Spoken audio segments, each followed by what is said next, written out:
Welcome friends. हम लोग पढ़ रहे थे हाउ व्हेन एंड वेयर, कैसे कब और कहाँ। तो ये हमारे वीडियो का पार्ट 4 है जिसमें हम लोग जानेंगे सोर्सेस और ऑफिशियल रिकॉर्ड्स के बारे में। यस, ये कुछ समरी में आप देख सकते हो पहले के जो हमने चर्चाएं की थी। थोड़ा देखते चलो, कुछ यादें ताज़ा हो जाए। आज हम लोग जो बातें करने वाले हैं वो है सोर्सेस के बारे में। Why sources are important. सोर्सेस क्यों ज़रूरी थे और क्या थे सोर्सेस, सोर्सेस होते क्या है भाई। So what sources do historians use in writing about the last 250 years of Indian history. Last 250 years of Indian history, हमारे हिस्ट्री के जो लास्ट 250 ईयर्स थे उस टाइम पे कौन थे? हमारे यहाँ पे ब्रिटिशर्स थे। तो ब्रिटिशर्स के टाइम पे हिस्टोरियंस ने क्या सोर्सेस रखा था, किस सोर्सेस के बेसिस पे वो लोग हिस्ट्री को लिखते हैं। तो जो सोर्सेस थे वो थे official records. Yes, official records के बेसिस पर ही उन लोगों ने हमारे सारे हिस्ट्री को रखा है। हम लोग अभी अगर हिस्ट्री निकालें तो हमें जो भी डिटेल्स है वो कहाँ से मिलती है? ऑफिशियल रिकॉर्ड्स उन्होंने रखे थे, इसलिए हमें हिस्ट्री की सारी जानकारियाँ टू द पॉइंट मिल जाती हैं। उन लोगों ने क्या किया था कि जितने भी एडमिनिस्ट्रेशंस होते थे, जितने भी ऑफिसेस होते थे, जितने भी कार्यालय होते थे, उनके बगल में एक रिकॉर्ड रूम, जस्ट उससे एडजेसेंट एक रिकॉर्ड रूम बना दिया जाता था। उस रिकॉर्ड रूम में सारी की सारी फाइलें रखी जाती थी संभाल करके। उसमें सब कुछ मेंशन किया जाता था, एवरी इंस्ट्रक्शन, प्लानिंग, पॉलिसीज़, जितने भी प्लान होते थे, जितने भी डिसीजंस लिए जाते थे, जो भी अग्रीमेंट किया जाता था और जो भी इन्वेस्टिगेशन होते थे, उन सभी की डिटेल्स में लिख करके रख लिया जाता था रिकॉर्ड रूम में, फाइलें बना करके। आप देख सकते हो नेशनल आर्चीव्स ऑफ इंडिया, यहाँ पर सारे फाइलें आर्चीव की जाती थी। उन लोगों ने कैलीग्राफी को भी इम्पोर्टेंस दिया। वो लोग कैलीग्राफी को इम्पोर्टेंस देते थे, ब्यूटीफुल हैंड राइटिंग में सारे प्लान्स, पॉलिसीज़ को लिखते थे और आर्चीव करके रखते थे। हम म्यूज़ियम में भी, उन्होंने म्यूज़ियम को इम्पोर्टेंस दिया, सारे रिकॉर्ड्स उन्होंने म्यूज़ियम में रखे as a painting, as a writing. जितनी भी ज़रूरी चीज़ें थी उन सभी चीज़ों को उन्होंने म्यूज़ियम में रखा ताकि सब कुछ सेफ से रहे। नेक्स्ट है, रिकॉर्ड्स के लिए ज़रूरी था सर्वे। तो सर्वे फिर इम्पॉर्टेंट हो गए। सर्वे किस किस बेसिस पे किया जाने लगा? पहला है टोपोग्राफी। टोपोग्राफी यानी कि जितने भी इंडिया का जो लैंड वाला जो हिस्सा है, जो ज़मीनी हिस्सा था, वहाँ पे का कैसा, कहाँ पे माउंटेन है, कहाँ पे कौन सी रिवर है, कहाँ पे कौन सा लेक है, प्लेन्स है, माउंटेन्स है, टेरन है, कहाँ पे बिल्डिंग है, कहाँ पे पहाड़ी है, कहाँ पे घाटी है, इन सभी चीज़ों की जानकारी थी टोपोग्राफी। दूसरा है जोलॉजिकल सर्वे। जोलॉजिकल सर्वे किया जाता था, जिस जोलॉजिकल सर्वे ऑफ इंडिया जो है उसमें बताए जाते थे उसकी सर्वे से कि कहाँ पे का इन्वायरमेंट कैसा है, कहाँ पे फॉरेस्ट है, कहाँ पे नहीं है, कहाँ पे खेती होती है, कहाँ पे का क्लाइमेट कैसा है, कहाँ पे सूखा है, कहाँ पे बाढ़ आ रहे हैं। ये सभी डिटेल्स इंडिया के लिए बहुत ज़्यादा ज़रूरी है क्योंकि इंडिया का क्लाइमेट जो है प्लेस टू प्लेस चेंज हो जाता है।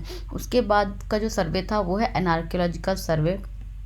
आप देख सकते हो archaeological survey. So archaeological survey of India है ये।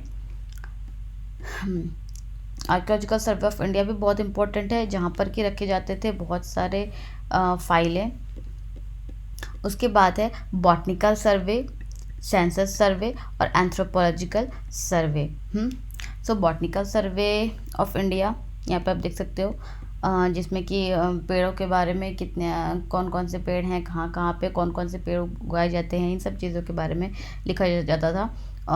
सेंसस ऑपरेशंस में जो जनगणना होती है, भारत की जनगणना, कहाँ पे की क्या पॉपुलेशन है, क्या पॉपुलेशन इंडेक्स है, कहाँ का क्या है।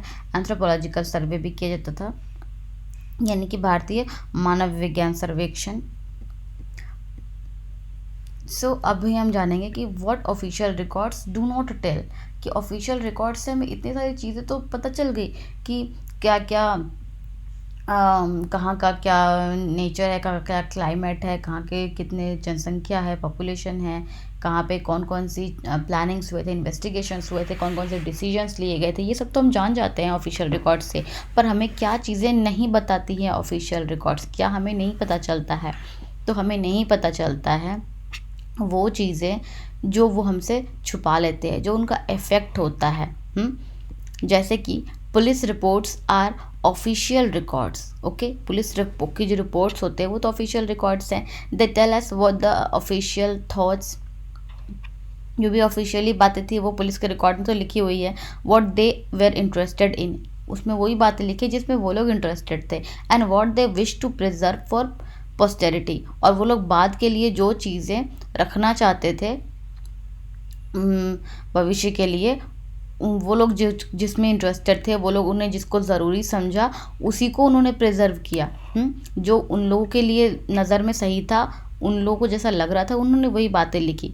But these records do not always help us understand what other people in the country felt and what दे ले बिहाइंड देयर एक्शंस, कि उसका जो एक्शन का जो नतीजा निकला, उसके जो डिसीजंस थे, उनके जो प्लानिंग्स थे, उससे लोगों ने जो फील किया, उन्होंने उसको मेंशन नहीं किया कि लोगों ने उसे अपनाया है कि ठुकराया, लोग उससे दुखी थे कि खुश थे, ये बात उन्होंने मेंशन नहीं करी। ये हमें ऑफिशियल रिकॉर्ड से नहीं पता चलता है। Official records do not tell us what people of the country react for the laws that comprise officers opinions and activity. हमें नहीं पता चलता है कि लोगों का क्या रिएक्शन था। But this information can also be obtained from ideas of the prisoners. लेकिन हमें ये आइडियाज़ कहाँ से पता लगते हैं?